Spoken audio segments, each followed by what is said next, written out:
Hi and welcome to Blue Utopia. This video is going to walk you through how to format your data into Excel and then get that imported into Blue Utopia. So as always, we start by logging into the admin panel. If you've already gone through the setup phase, then you can navigate straight to Manage Data, where you'll have the option to click the Import tab.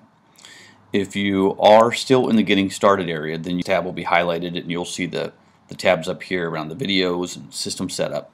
And if you click the Import Data, then you will go straight to a menu that looks like this. So you'll be able to select different ways to import your data. We're going to focus on importing just from a standard Excel file. Once we click that, we get to the standard import procedure, and every import procedure is essentially the same. The first step is about getting your data formatted correctly. The second step will be uploading that file, and then the third step will be appending those records with data that you would like to append to those records. So in this first step, we click the most appropriate one depending on what you have. So we'll click Excel 2007 here. We'll just open this up. We'll see that here's the template that we need to populate. So all the fields are pretty self-explanatory. They go all the way down to email, employers. So we just translate our data into this Excel sheet, making sure that we don't change any of the names of the column heads. So like here's a sample where I put a couple of people in here. So once you have your data ready and all clean, then you would just come back to here.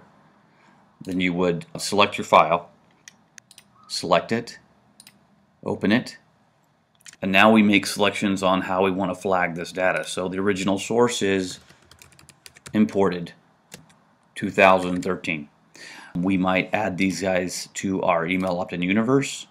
If the list is the environmental community, if it's from the candidate's Rolodex file, we might add them as friends and family. And we can add custom codes as well, depending on what custom codes you set up. And then we just click upload. At this point, the system goes through and it matches all of the records in your Excel file with your database, tries to find any duplicates, and if it does find duplicates, it'll warn you so that you can discard those records. But in this case, I've got 3 brand new records. I just click continue and it just imports the records. Easy as that.